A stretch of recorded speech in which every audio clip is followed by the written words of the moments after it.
Good morning, everybody. My name is Andrew Hone, and I'm the President and CEO of the Portland Business Alliance.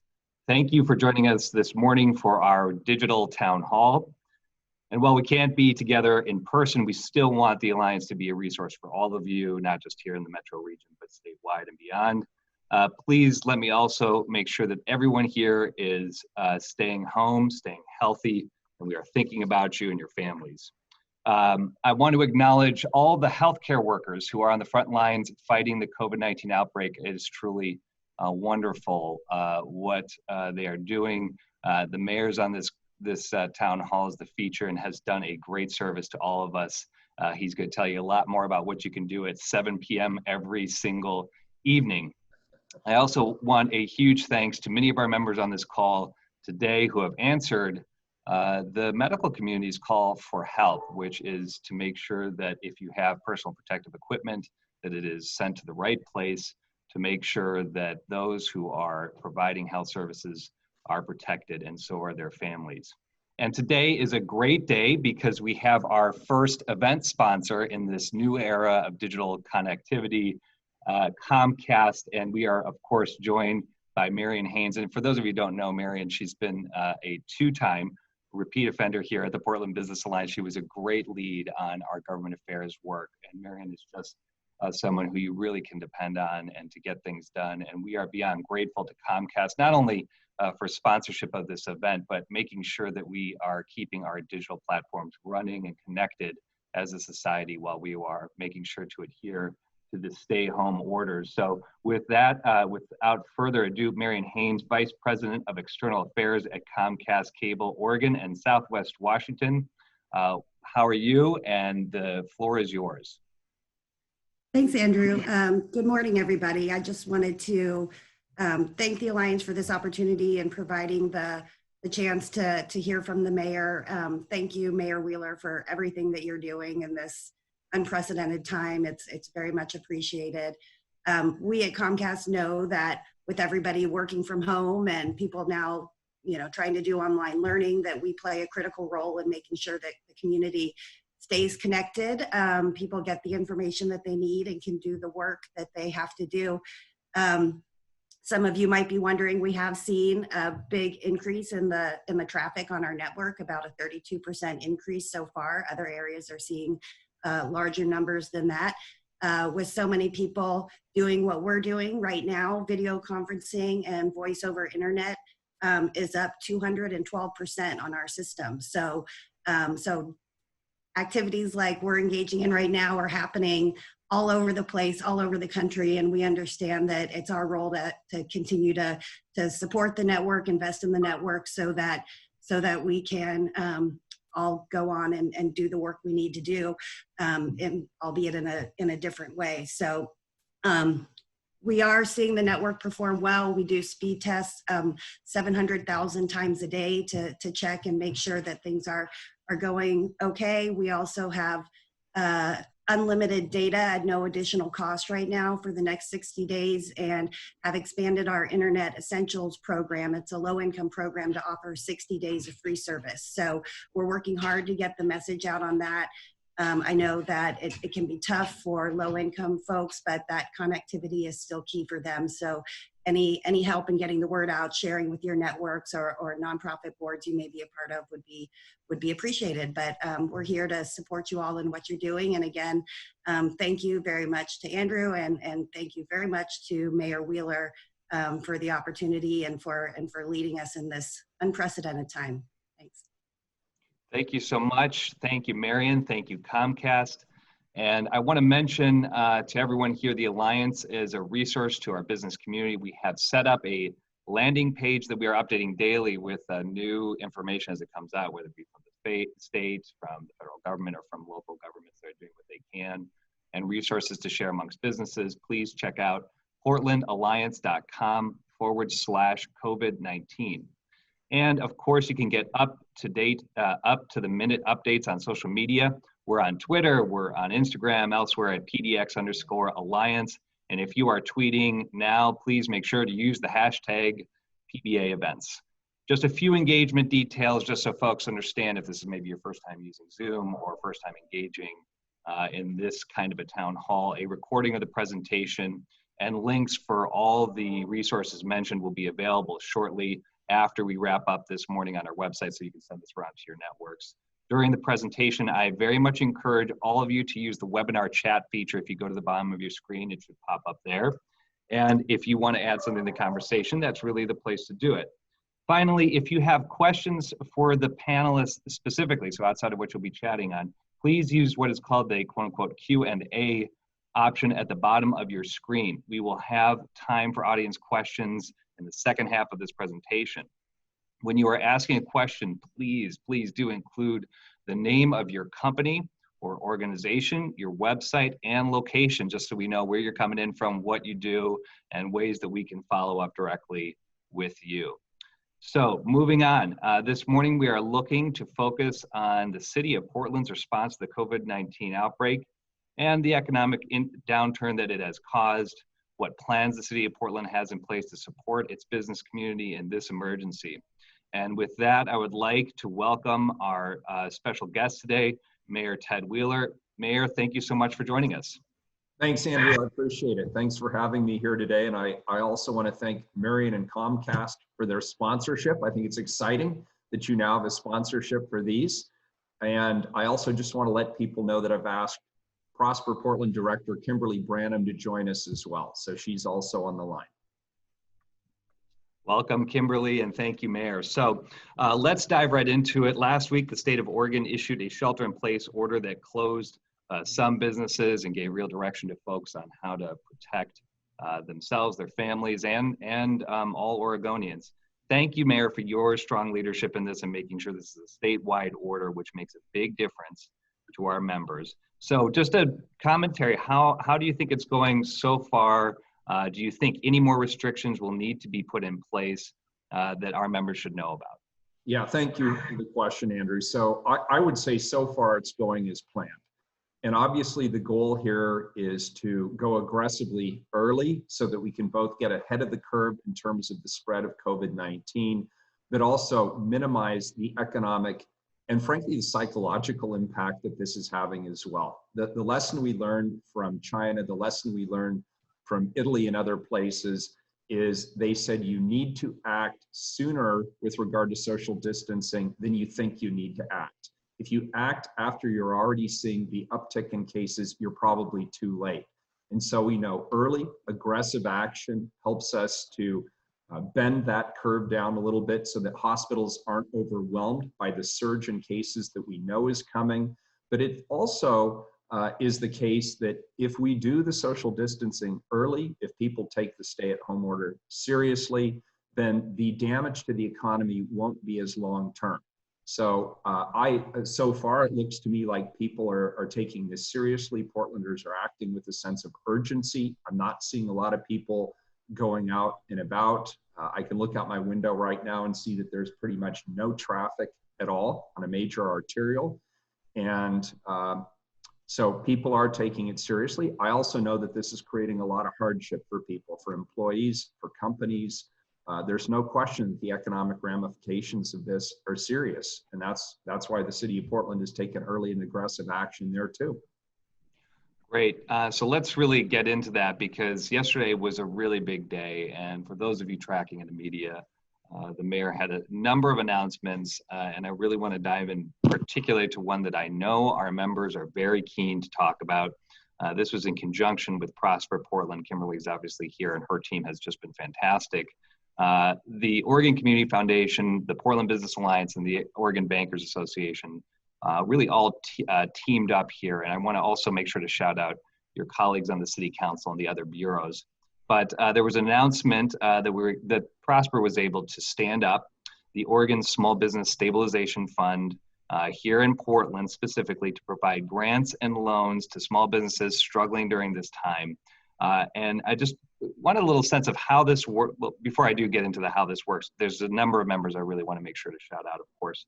Bank of America, Columbia, JP Morgan Chase, KeyBank, Umpqua, US Bank, and Wells Fargo all stepped up in a big way to provide matching loans and matching grants to the resources provided by the city, from this council and from the bureaus. So How is this going to work, and how are we going to make it happen? How can businesses apply? Give us the nuts and bolts of this.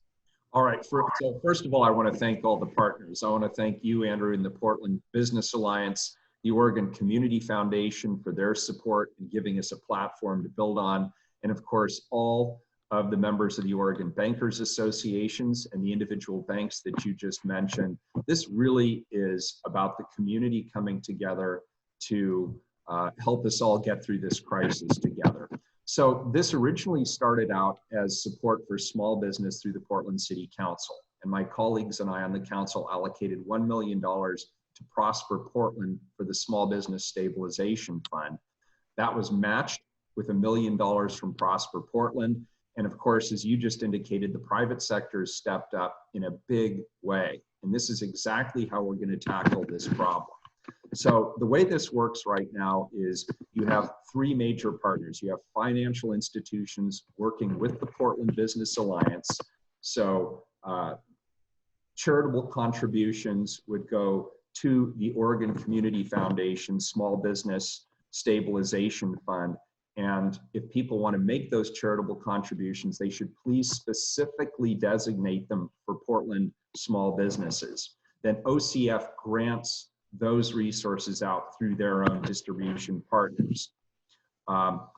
In terms of OCF, they receive funds from private institutions, and then they distribute, as I say, funds through their partners.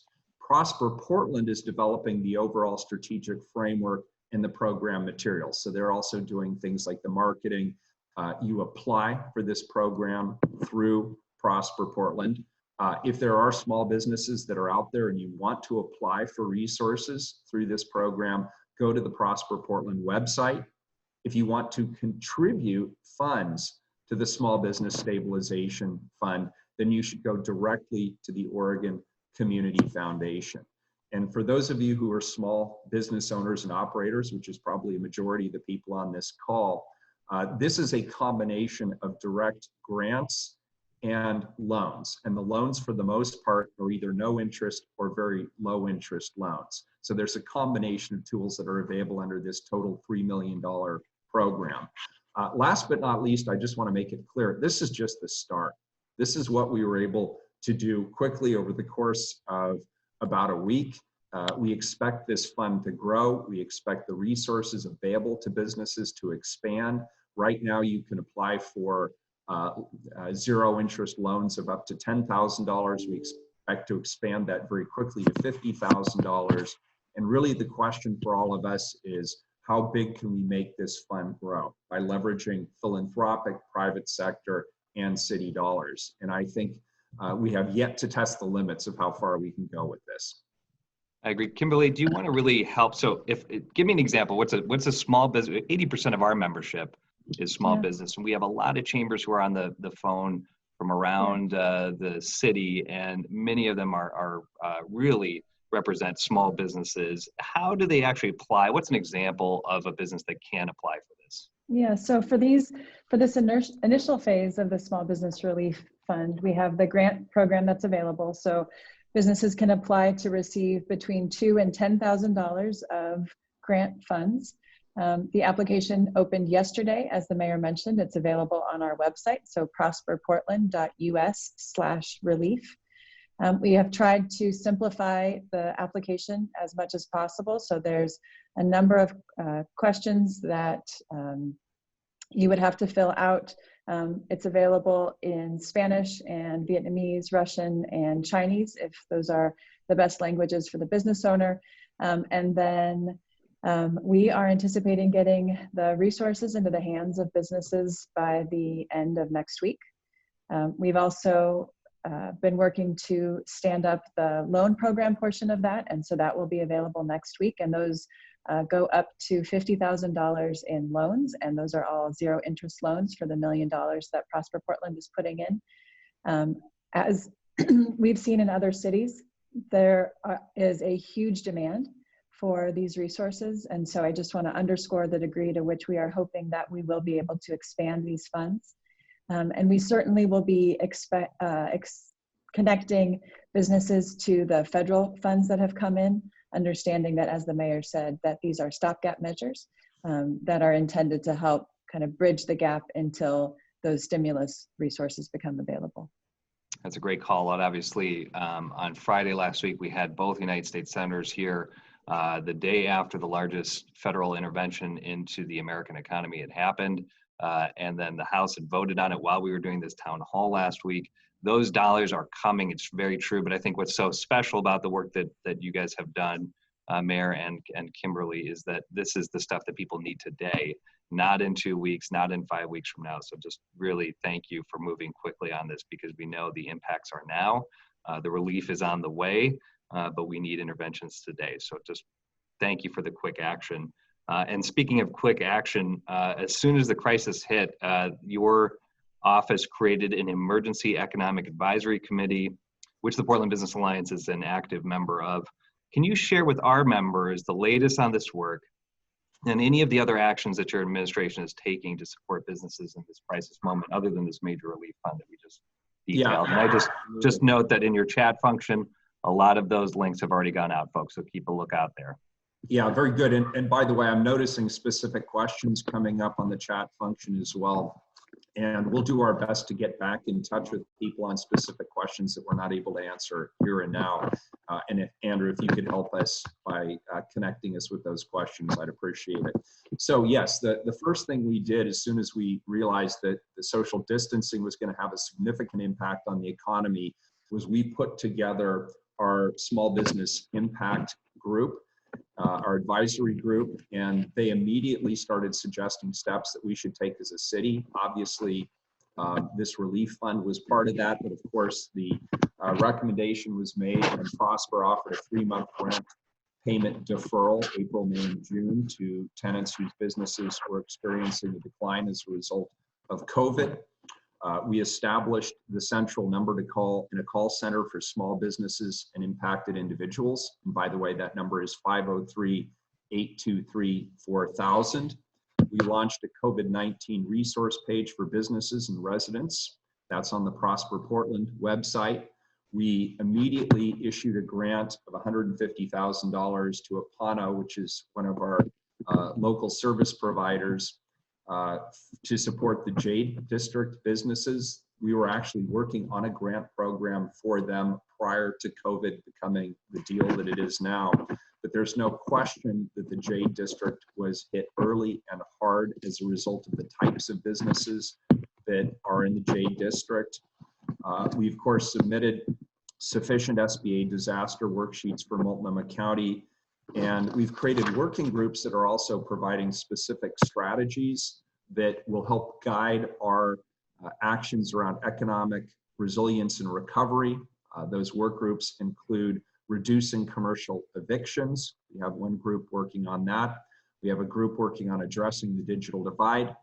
We have a group working on evaluating city practices, and in particular permitting and construction practices, business operations with local businesses, and business operations with nonprofits and the arts.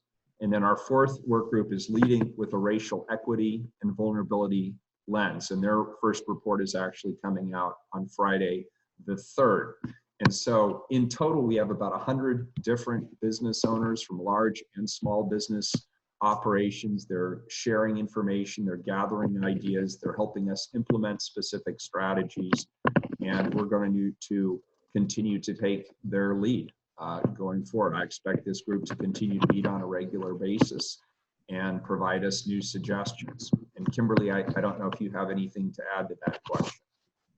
Well, Mayor, I think you did a great job of summarizing it. And so I think happy to answer any questions that we might have. I think the only thing I would add is just that a number of other working groups have been suggested and recommended. And so as this evolves and as we see greater impact to manufacturing or other sectors, we anticipate expanding work groups to address those particular challenges. We are learning from some of our peer cities in Seattle and San Francisco who are days ahead of us, and that's been helpful. And so we're taking some of those learnings back to those working groups as well. Thanks.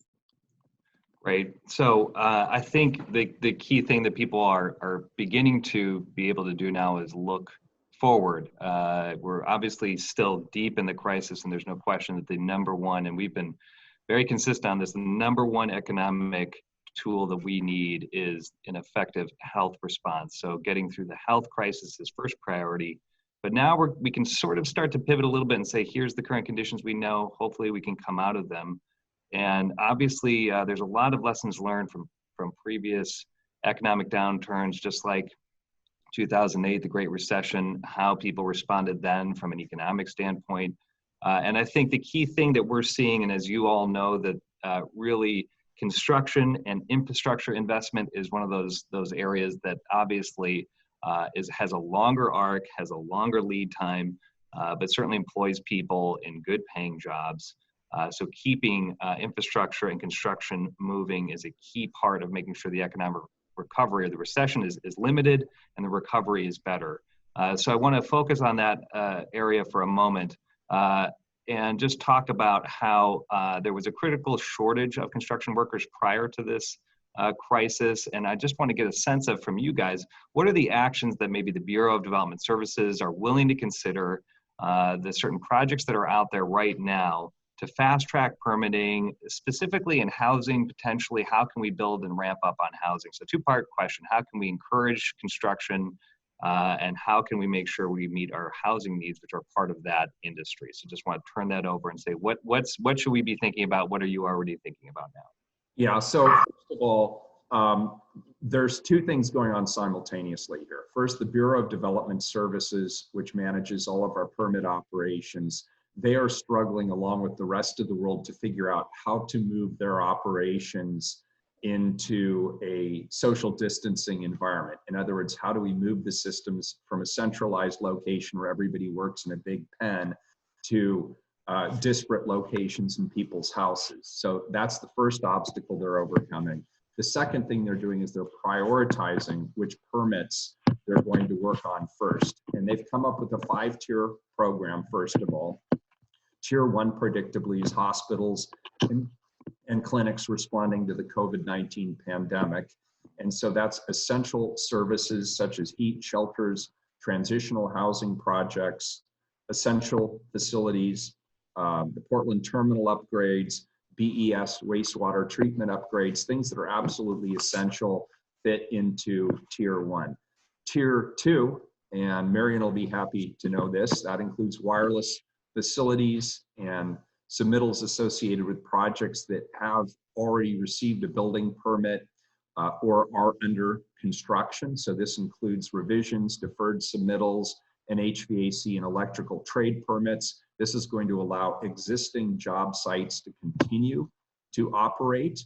Of course, those job sites must maintain social distancing standards. And it's my understanding that OSHA is going to start enforcing those social distancing standards. So those sites continue to operate, but they will do so under social distancing requirements. Tier 3 are the affordable housing projects that are sponsored by the Portland Housing Bureau. Tier 4, which operationally is happening basically at the same time as Tier 3, is regulated affordable housing projects. So that gets to your question, Andrew. They are prioritized. And Tier 5 is all other permits that are already in the pipeline. And that means permits that have already been submitted, have been taken in, or are currently under review. That then leaves the big question, what about new permits for new projects? Because there's quite a few that people are interested in. So I want people to be aware of this. For right now, we are only taking in new permits if they fit into either the first or the second tier that I described above. There's 3 challenges that we're trying to overcome. We believe we can overcome them in days as opposed to weeks, but I'll just let you know that for all permits, getting remote access to our Amanda software, which drives the entire permitting system, that is challenge number 1. Challenge number 2 is for new permits, making a quick shift from paper to all digital plans. And number 3 is getting efficient internal systems in place for city reviewers to basically pick up and drop off plans and the like. So I would just say administrative issues. But I want to be clear, we're working hard on those issues right now, and we expect within the next several days to have those issues resolved. That's great. And last but not least, I know there's people on this call who have permits that they're waiting to submit. I just want to thank you very much for your patience. We understand that this is a hardship, and that's why we're working around the clock to resolve those issues. That's great. I think everyone can understand how the need to prioritize these certain permits that are dealing with critical infrastructure. So I appreciate that you let our members know about that. It's good to know that we're continuing with projects and just making sure we understand that those that are needed to serve the health response and our ability to operate in these unique conditions are being prioritized. Yeah, and Andrew, I got pinged here as well. BDS will be updating in real time on their website. So as they make enhancements or improvements, they'll put that on their website. That's great. And we'll make sure to send this around to our members and the chat function. If we can grab that, we'll do that ASAP. Right on, thanks. So just moving into just a little bit more of a long-term perspective here. So depending on how long the COVID-19 emergency continues, are there longer-term responses and plans that are being developed to keep the economy moving forward? And how do you see the COVID-19 crisis changing the priority work of the city bureaus really over the next year or two? Yeah, that's a good question. And I don't think the answer has been fully baked at this point. We're certainly spending a lot of time on it. That's why the Economic Impact Committee, the Small Business Impact Committee work is so important to us in terms of helping us not only chart what we need to do to protect businesses now, protect employers during this crisis, but how we're actually going to recover after the shelter-at-home orders has been lifted. There is no question that our stimulus package is going to be the smallest of several categories. You have your local stimulus package, and I'm very happy that the city of Portland has jumped ahead quickly, ahead of the state, ahead of the federal stimulus package. But let's be honest, at the end of the day, the state package and especially the federal stimulus package are going to make the most difference. And so the work we're doing right now on our Economic Impact Committee is helping us chart the course for when we get the federal and state stimulus dollars. We already have a plan in place for how to deploy those resources. It's my understanding that we should expect somewhere in the neighborhood of approximately $100 million from the federal stimulus package. We've only received broad guidance in terms of what types of expenditures would be allowed under that package. We've not yet received the guidance in terms of how we can spend the dollars. And so we're expecting that guidance as early as next week. But in the meanwhile, we're putting together our framework. We're going to have clarity in terms of what our priorities are, in terms of where the next best dollar of stimulus should be invested to keep our local economy going. I also wanted to address a question that came up a couple of times that's somewhat related to this. It came up in the chat, and that is when will this all end? When will the social distancing order end? When will the governor end her stay-at-home order? And I want to be really frank about this. We're not at peak yet. And what I'm hearing from the public health authorities is that we'll probably be in peak sometime between the first and second week of April. That can change. That's just based on the work they do on a day-to-day basis, and they update it. But just as you wouldn't stop taking antibiotics when you start to feel better, you have to keep taking antibiotics for some period of time after you feel better. The same is going to be true about social distancing and the stay-at-home order. We're going to have to keep the stay-at-home order in place for some period of time after we have reached peak. I'll be taking my guidance, and I know the governor will be taking her guidance from public health authorities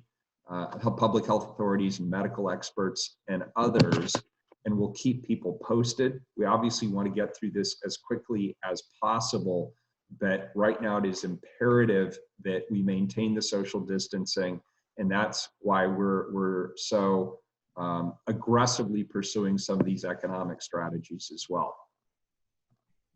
That's great. Kimberly, as a bureau director and as our sort of chief economic development officer here in the city, just tell us a little bit how you're thinking long-term with your agency, your bureau.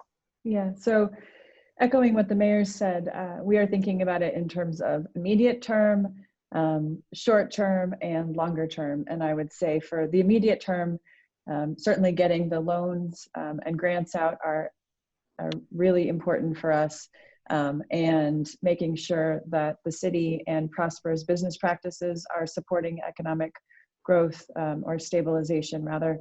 In the medium term, I think we are, as the mayor mentioned, preparing to understand how we can best deploy these third rounds of relief funds that are represented through the CARE Act, but also partnering with folks like Andrew McGough from Work Systems, who's here, to think about what we'll want to be advocating for that fourth round, which will probably look more like a traditional stimulus, which will be about not just relief for individuals who are impacted, but how we continue to stimulate the economy. And as we are looking towards that term and in the longer term, I think we'll have a better sense of the full economic heft and impact of this. So as I mentioned, and the mayor mentioned, we first saw the impact of COVID into our Asian Pacific Islander community. The next wave was around tourism and retail. What we're anticipating is that other industries will become impacted. And so as we think about what our longer term solution looks like, we want to make sure that we really know those sectors and how they're being impacted so we can have a robust solution. But I would anticipate that it will have a focus on reconnecting dislocated workers, on shoring up those businesses who've been dramatically impacted, and continuing to partner with organizations like yours to understand how we collectively can address what lies ahead. That's great. Andrew, if I could also just add to Kimberly's answer, you sort of asked the question, what's the big picture? I've certainly had some good conversations with our US senators. You've had them as subjects for your webcasts. Senator Wyden was a champion for the Build America Bond program back during the Great Recession, and that turned out to be one of the most effective economic recovery tools that we had at that time. And I had a brief conversation with him the other day about maybe if there's a stimulus package it could include the use of Build America Bond type vehicles, given that the federal government has pushed interest rates down to effectively zero. This might be a good time to start creating stimulus through more construction and more infrastructure development across the country. And I'm hoping that'll be part of the next package. Great. Yeah, agreed. And I think I want to use just a little moment before we segue here into the questions, because there's just been outstanding questions. I've got them all teed up for both of you. But what else should the business community be thinking of and thinking about, and how can we be most helpful to all of you? I think that's the key thing. We see your leadership, we see what you're doing, you've been quick to act. What can we as a business community do more to support the work that you're undertaking? Well, I'll take a swing at that, and then I'd love to get Kimberly's perspective as well. First of all, keep partnering with us. Everything we're doing right now is focused on partnership. And so even the small business relief package that we're putting together, that couldn't have worked without a public-private partnership. In fact, it's a triad. It's the private sector working with the public sector, working with the philanthropic sector and the nonprofit sector, actually, to make it work. And we need to continue to come together as a community, as institutions, to help successfully get through the coming economic crisis. The other thing that's important is leverage. Everybody here brings different skill sets to the table. I really appreciated meeting with the banks and the lenders last week to talk about what ideas they had, what tools they thought would be useful, what sort of leverage they could offer through their institutions. And we've since had the opportunity to meet with other types of institutions in the community, and we realize we don't all have the same knowledge set. We don't all have the access to the same resources. This is the time for sharing. This is the time for innovation. We're probably never going to go back to business as usual. I think there's going to be a new usual going forward. We get to define that. And so let's be creative, let's be flexible, let's be innovative, but above all else, let's keep working together. And so as our economic impact committee continues to grow and we expand the number of subcommittees we have, we're really asking people to participate, to engage, share your best thoughts and your best ideas. No good politician doesn't steal the best ideas, and I'm no exception. So keep them coming. Okay, so I want to move into questions, and I'll do my best to make sure we get the right origins of these questions and sort of start to package them. So if it's not asked perfectly, understand that we're kind of putting together some questions, but I want to first get into something that I think is really interesting, and I want to thank Dean Funk, who's with PGE here at the World Trade Center, of course, but is acting as president of the Central East Side Industrial Council, and also Jim Mark, Melvin Mark Properties, is no stranger to a lot of the folks that are listening in today. And just thank, by the way, we've been up to well over 310 plus attendees at any one moment of this event. Both of them are asking about something that I think is really an interesting topic, which is there was an announcement on residential eviction moratorium to keep people in place during this crisis. Obviously, if they've been lost their jobs, their inability to pay rent is a key fact in making sure people have that stability in housing right now is really, really important. And a lot of folks are on the commercial side giving rent abatements, rent moratoriums, not charging, making sure this is put off so that small retailers, especially who are just simply following executive orders, aren't adversely impacted. Now, the difference between residential and commercial is really interesting, right? The Freddie and Fannie and HUD back up a lot of the residential mortgages around the country. Somewhere between 60-70% of all mortgages are backed by those two agencies, eventually up the food chain. However, on the commercial side, it operates very differently. There's not that backstop of the federal government. And so not much can be done there, or has been done there, to innovate on policy on a federal level to be able to provide mortgage relief to commercial owners. So I want to get a sense, and I see these two questions are really specific to, how are we approaching our commercial landowners and getting them help as well to make sure that they're not, in a place where they're in trouble with their mortgage holders while they're doing the right thing, which is to not charge rent in these crisis situations. So talk through this big ticket item about how do we work with the landlords and the banks right now on the commercial side? Yeah, good question. And I'm certainly hearing all sides of this. And the answer is we listen to the experts. And this is a time when we really need your best ideas. And Jim, I'll just embarrass you in front of 350 of your friends. Jim and I have had several conversations since this started about the unique aspects of commercial space in particular. And I think Jim's right. And you're right, Andrew, that a number of commercial landlords that I've spoken to, in fact, I think virtually every one of them has already made arrangements with their commercial tenants. This is different than residential in a different way than you mentioned as well, Andrew. When you have a residential tenant, if you evict a residential tenant, there are more than likely other people who could come in and fill that unit. It's very different on the commercial side right now as we're entering at least a mini recession, if not a longer term recession. The demand for commercial space is suddenly withering at a rapid pace. Landlords don't have an incentive to get rid of their commercial tenants. The incentive is exactly the opposite. They want their commercial tenants to survive and continue to be able ultimately to pay rent once this is done. So the pressure right now is for commercial landlords to provide the same moratorium on eviction as residential landlords are now doing under the state order. I think that will happen, but I also don't think it addresses the major problem because, as I say, I don't think there's a lot of building owners out there trying to evict their commercial tenants.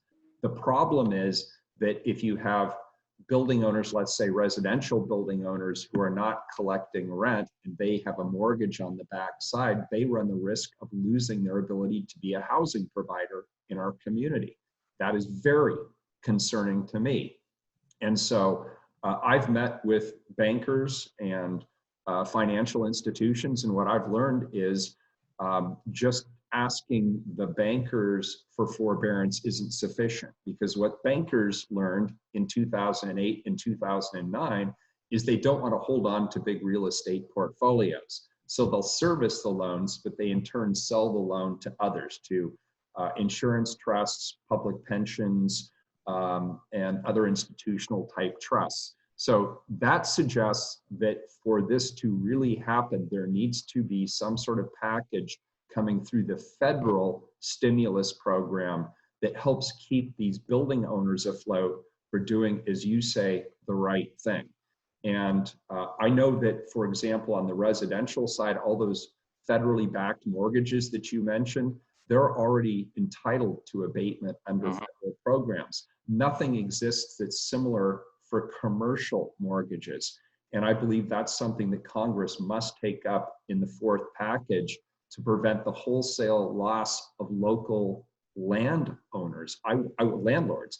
I want local building owners. I don't want every building in this city to be owned by large conglomerates from the East Coast. It's in our interest to keep the ownership local. So I hope all of us, even though most of us are small business owners and operators or nonprofit leaders, I hope we will continue to advocate not only at the state level, but also with our good federal partners to help ensure that these issues are addressed in stimulus package 4. And That's Kimberly, great. did you have anything to add on that? No, I completely agree with everything that the mayor's mentioned. I think one of the things, well, it's also true. I think one of the things that we've talked about is just the value of being educated and how to negotiate with your landlord or with your banker. And so part of the work group, in addition to crafting our legislative priorities, we'll be thinking about an education campaign. Certainly, we've heard from the preponderance of small businesses that their landlords are being flexible. But for those who aren't, I think we want to be supporting those small businesses with technical assistance while we're awaiting the federal stimulus funds. Kimberly, we'll make that available. Kimberly, if somebody wanted more information on where that technical assistance could come from to help them negotiate either with their landlord or with their lending institution, where would they get that information? Yeah, they can start with me. I'll put my email address here. And we are working with our local small business technical assistance providers. So if you have a relationship with Micro Enterprise Services of Oregon or others, we will be working with them to make sure that they have those templates and the like to be able to support their small businesses. Thanks. That's great, and really appreciate that commentary. You know, with 2008, it was a housing crisis. This is a new kind of crisis and really impacting our small businesses. So we do need to create new tools every time this comes up and innovate. So I think that's a great call out to our federal delegation. We'll get to work on that with you. I want to group together a series of questions really similar in vein, and I'm just going to shout out all the members who asked these questions. So Jeff with Northwest Evaluation Association, a great PBA member, Rita Chris with Satiated Events, a great PBA member, and our partner Carmen Castro with the Metropolitan Hispanic Chamber of Commerce. So just thank you all for these questions, really dialing in on the small business issue. So first and foremost, what's the definition of small business from the city's perspective? Does this apply to the nonprofit community? And does the city help process SBA loans, unemployment claims? Where can people go? And really from Carmen's perspective, if they're not eligible for these federal loans, is the Prosper program, is there an eligibility difference between what Prosper's doing and what they can get from the state and from the Fed? So sorry for the big, long aggregate, but really, what's that definition of small business, and can nonprofits apply? And does the city help get through these applications? And what is the difference for eligibility between the local program and federal and state programs? Yeah, this is a good one to turn over to my expert, Kimberly. Sure, happy to take that one, Mayor. All right, so we are looking at, within the grant funds, we're looking at small businesses who have 50 or fewer employees and who have $2 million or less in revenue. For the $50,000 of zero interest loans, we go up to $7 million, and there is no cap on employees, I believe. At this point, nonprofits are not eligible for those resources, but they are eligible for the federal stimulus funds that are coming soon. And the city will be helping our technical assistance providers, the network. So we work closely with a host of what we call our Inclusive Business Resource Network, but we're also partnering with the local SBDCs to ramp up capacity to address the volume of SBA requests that are coming through. We don't have a role in unemployment claims, but we have been in close conversations with the Oregon Employment Department, and we understand that they are really pulling in everybody from all their departments to make sure that the lag time is limited to the extent possible. That's great. Thank you, Kimberly. I want to just give a moment. This is a great comment. This came up really early in the chat. I don't want to lose it for a moment. Linda Witt with the Pearl District Neighborhood Association has a box of 1,000 examination gloves. Where does she send these things? What do we do if we have personal protective equipment? What do you do with this stuff? Linda, thanks for surfacing this. Will actually save lives. So what's the answer? Where do I send 1,000 exam boxes? Exam gloves? Yeah, I saw that pop up, and that's actually very exciting. And we will reach, if you can, Andrew, do you know how to reach Linda? We do. Then I will follow up with you and we'll make sure they get to the right place. And that's a very, very generous offer. Thank you very much for that, Linda. We'll make sure that they get to the right place. Thanks so much for that. So I want to turn it over to a question from Will Rasmussen of Miller Nash Graham Dunn, also an executive board member with the Portland Business Alliance. This is really an interesting question, maybe more on the health side of things, but kind of wanting to say, hey, down the road, how does the city, how do you look at, and maybe how are your colleagues in government, especially on the state level, thinking about what indicators do you need to see and to be guided by to relieve the social distancing measures, the stay-at-home policies, and I think it'd be really interesting to see how you view this, you know, in guidance with obviously health authorities. So what's the metrics? What's the data tell you? Okay, so first of all, let me be crystal clear. This is the governor's order, so it will be her decision, and she will make that decision based on what public health authorities and medical experts are telling her about, presumably at that point, the containment of COVID-19. The reason we're doing the social distancing right now is to save lives. We're doing it to prevent hospitals from being overwhelmed by new cases as the anticipated surge in people with COVID-19 arrives. And we expect that to happen, according to public health experts, sometime in the next couple of weeks. And the third thing is to really help the public understand both the seriousness and the urgency with which we need to act right now in order to address this crisis. And I've said what's interesting about this crisis is we control how deep the crisis is, and we control how long it lasts. And so by taking early and aggressive action, it's my hope that we have actually limited both the economic and the psychological damage related to social distancing practices. As I said, I am being told by public health folks that we won't reach peak for another couple of weeks, potentially.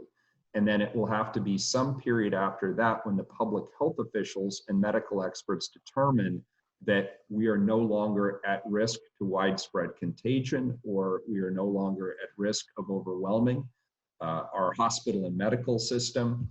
But that's going to be a call where I can confidently say the governor is going to be relying heavily on what public health experts are saying at the county level, at the state level through the Oregon Health Authority, and at the federal level through the CDC.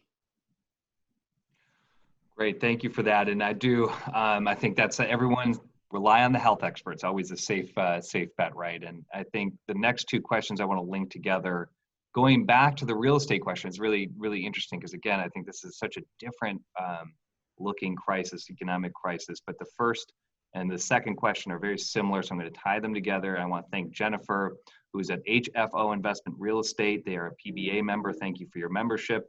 And Karen Bowler at TubeBar, who we hope to have as a member one day. But the question is similar, but on a different side of things. So the first and foremost is many of Jennifer's customers, clients, and folks that she works with in the real estate industry are wondering whether or not they qualify as small businesses for the federal funds and whether they can apply to them to make sure that tenants can get rebates or can push off rent. And then the second from Karen, who is a tenant, has a landlord that is not going to give rent relief and wants to know what she can do about it to keep moving forward. So I think those are two sides of the coin, but very good questions that I would serve up to you guys.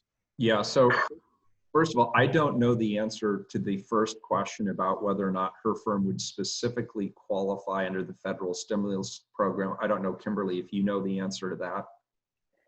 It's my understanding that SBA considers businesses under 500 employees to be small businesses and eligible for the funds. And as I mentioned, nonprofits are also eligible. Very good. Thank you, Kimberly. And Andrew, could you restate the second question? I'm not sure I understood it. So this individual, Tube Bar, has a landlord that will not be giving rent relief. And what can they do, and how can they work with the city if they can't afford to keep paying full rent?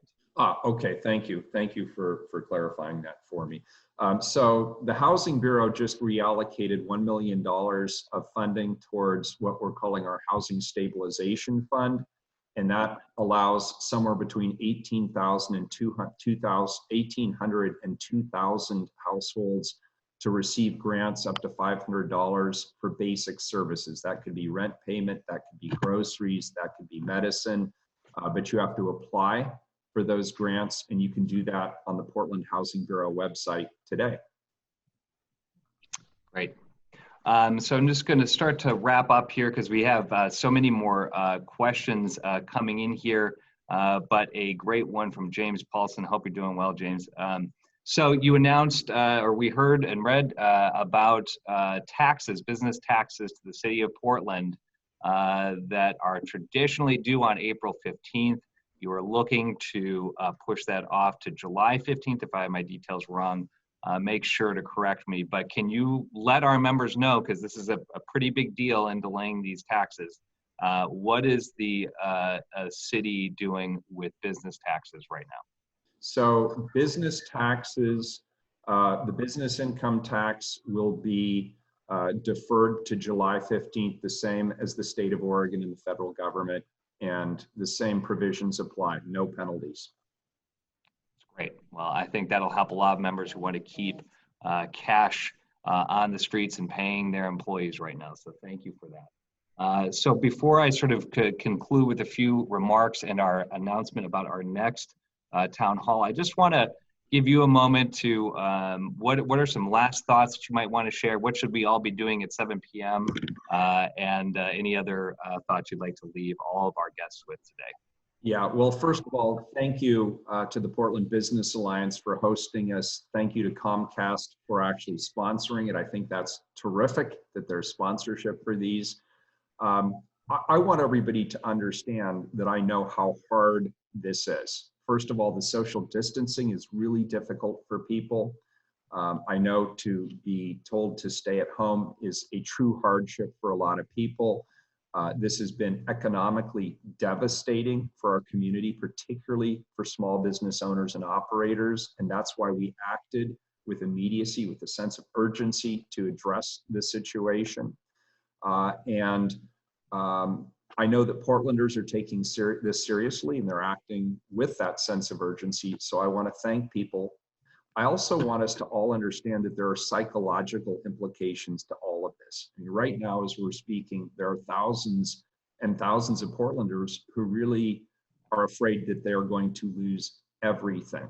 And so the combination of sitting at home, not being able to operate their business or being able to go to work the way they would ordinarily, and understanding that they may not be able to pay their rent or their mortgage is psychologically devastating. So it's really important that we hang together as a community, that you continue to reach out to your family and your friends by phone or like this over the internet.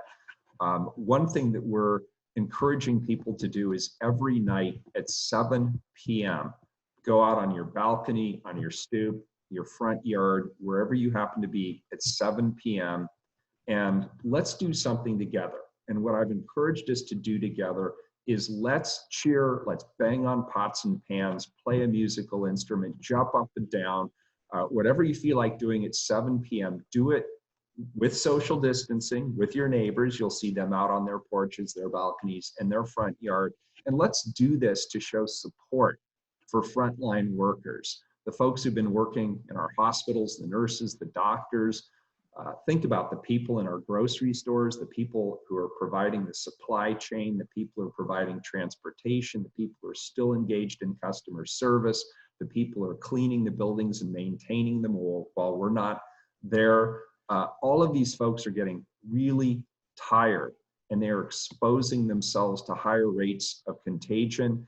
And I know that when we go out there and we shout and we cheer for them, it means a lot, because I'm getting a lot of very heartfelt text messages and emails from people saying that, I had one nurse who emailed me the other day, and she said after 2 weeks of working around the clock, when she heard her neighbors cheering and supporting the work that she was doing, she finally broke down and cried. She said she just had all of this anxiety and stress and exhaustion built up, and knowing that the community was behind her, knowing that her neighbors were behind her, meant a tremendous amount to her.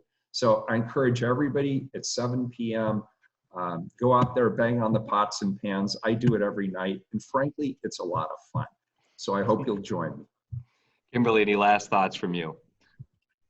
So I just want to attest that it's a lot of fun. My 5-year-old and 8-year-old and my family are really enjoying those opportunities to make some noise.